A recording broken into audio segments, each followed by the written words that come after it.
Hello दोस्तों।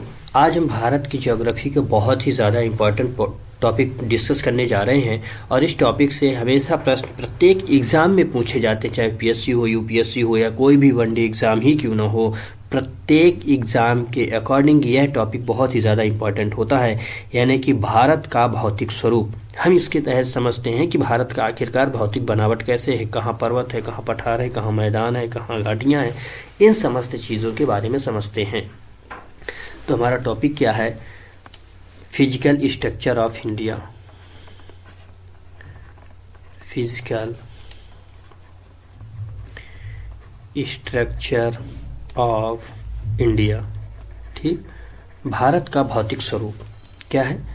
भारत का भौतिक स्वरूप। भारत का भौतिक स्वरूप। एक बात याद रखें कि इसे कई अन्य नामों से भी जानते हैं, जैसे कि भारत की धरातलीय संरचना, फिजियोग्राफी ऑफ इंडिया, इस तरह। तो यहाँ आप लिख लें, आप फिजियोग्राफी, ठीक, और सरफेस स्ट्रक्चर, सरफेस स्ट्रक्चर, ठीक, सरफेस स्ट्रक्चर। फिजियोग्राफी का अर्थ होता है भू आकृति, भू आकृति, और सरफेस का होता है धरातलीय संरचना, धरातलीय संरचना, ठीक, इस तरह। तो ये हमने यहाँ इसलिए बताया कि कंफ्यूजन ना हो आपको, तो ये हमें समझना है। तो आखिरकार भौतिक स्वरूप होते क्या हैं? तो वे आकृतियाँ, ऐसी आकृतियाँ जो प्राकृतिक द्वारा निर्मित हो, ठीक। तो कंस्ट्रक्टिव किसके द्वारा हो? नेचुरल के द्वारा। तो प्राकृतिक के द्वारा निर्मित, ठीक है, जिनमें मनुष्य का कोई योगदान नहीं होता। तो ऐसी कौन कौन सी आकृतियां हैं? जैसे माउंटेन, ठीक, प्लेन्स, प्लेट्यू,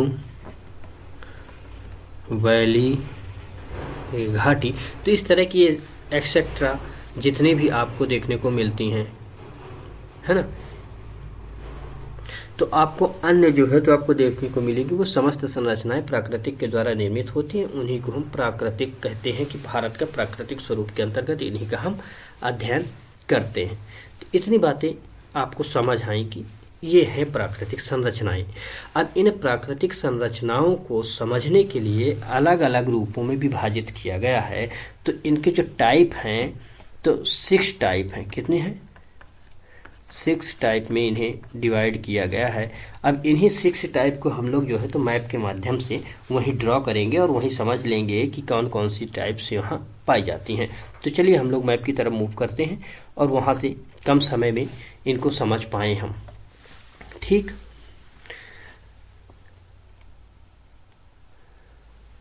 तो लोग मैप के माध्यम से समझ पाएंगे, ताकि आपको एक साथ दोनों चीज़ें हो जाएंगी। आप ये भी समझ पाएंगे कि आखिर कौन सी चीज़ कहाँ है।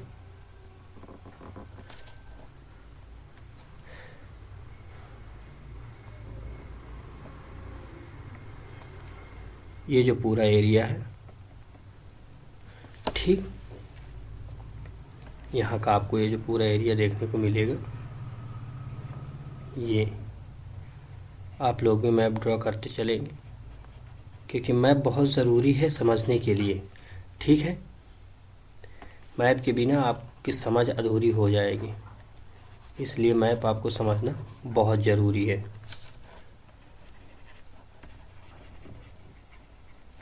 ठीक है।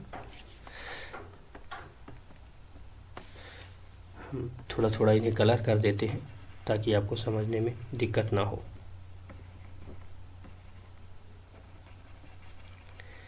ठीक। ये हमारा मानो कि इतना जो है तो ये एक क्षेत्र बन गया। ऐसे ही मैप आप लोग भी ड्रॉ करते चलेंगे, ठीक है।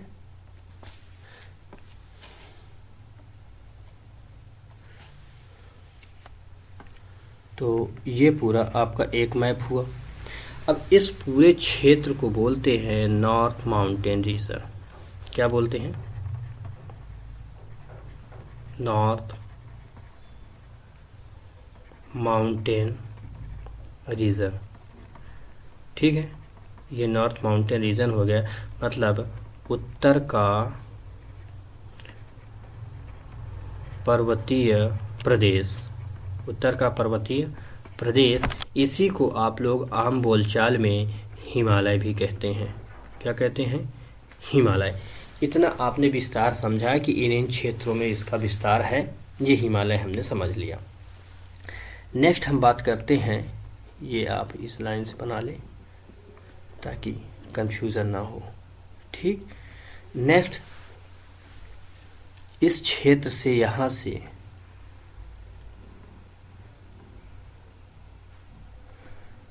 पूरा ऐसे कुछ विस्तार आपको मिलेगा और यहाँ से ये विस्तार आपको मिलेगा। ये जो पूरा विस्तार है, इस पूरे विस्तार को बोलते हैं ग्रेट नॉर्थ प्लेन। ये क्या है? ये पूरा जो क्षेत्र है इसे हम बोलते हैं ग्रेट नॉर्थ प्लेन, उत्तर का विशाल मैदान। ठीक, तो ये पूरा पार्ट क्या है,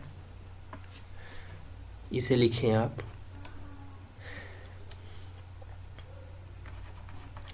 नॉर्थ ग्रेट प्लेन। ठीक, मतलब उत्तर का विशाल मैदान। ठीक, ये सेकंड पार्ट हुआ, उत्तर का विशाल मैदान। थर्ड जो है, तो थर्ड को आप समझने की कोशिश करें।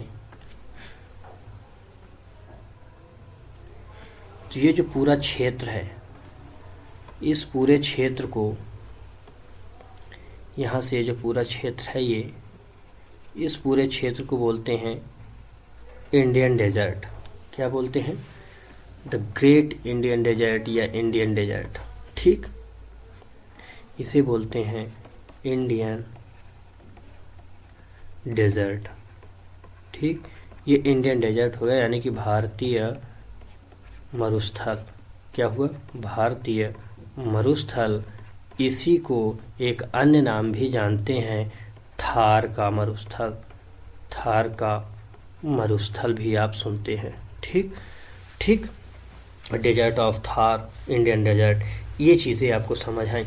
नेक्स्ट इसमें आप समझें कि इसका जो अगला पार्ट है, उस अगले पार्ट को समझें आप कि ये जो पूरा तटीय क्षेत्र है, ठीक, ऐसे ये जो सारा क्षेत्र है, ये यहाँ से ऐसे ही आप लोग भी मैप बनाते चलेंगे, क्योंकि मैप बहुत ज़रूरी होता है। ठीक है, मैप के माध्यम से ही आप समझ पाएंगे। ठीक,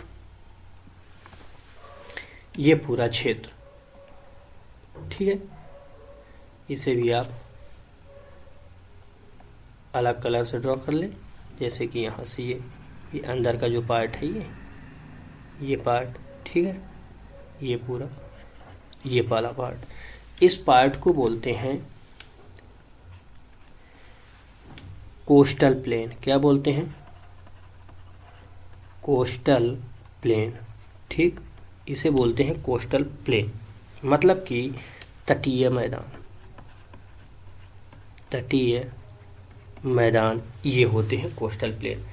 अब देखिए, शेष जो बचा हुआ क्षेत्र है, इस पूरे शेष बचे हुए क्षेत्र को, ठीक है, ये जो पूरा शेष बचा हुआ क्षेत्र है, इसे हम बोलते हैं peninsular plateau.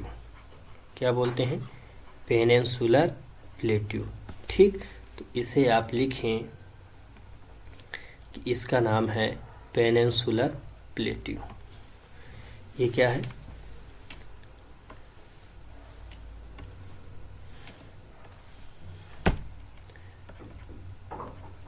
The elevated peninsular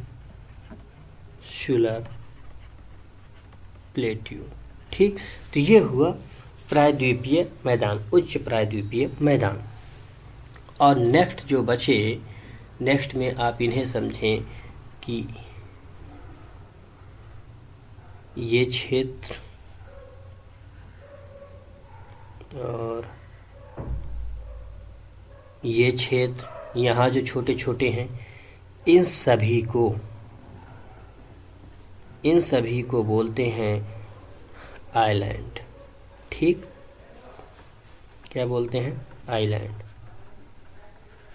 तो ये कुछ हमारे द्वीप हैं जो देखने को मिलते हैं। तो अब देखिए इनकी आप नंबरिंग करें कि क्या 6 नंबर हुए। Number 1, number 2, number 3, number 4, number 5 and number 6। तो 6 आपको मिले और इन्हीं 6 को आपको याद करने होते हैं। तो इस तरह करके हमें पता चले कि ये 6 भागों में हमारा पूरा इंडिया क्या है, डिवाइड है। तो इसे आप अपने दिमाग पे सेटल डाउन कर लें ताकि आपको अच्छे से ये समझ रहे कि कौन से पार्ट कहाँ हैं, और इन्हीं के माध्यम से हम लोग आगे की तरफ मूव करेंगे। और अब यहाँ से हम लोग एक एक करके अध्ययन करना चालू करते हैं। ठीक, और कुछ मेजर चीज़ें हैं जो इनमें दबी हुई हैं, उनको हम अलग से जब एक एक स्पेसिफिक पढ़ते हैं तब बताते हैं कि कौन पार्ट कहाँ तक जाता है। ठीक है, तो इस तरह करके इतने आपको ये याद रखने हैं। तो नेक्स्ट क्लास से हम लोग बात करेंगे उत्तर के पर्वतीय प्रदेश से स्टार्ट करेंगे।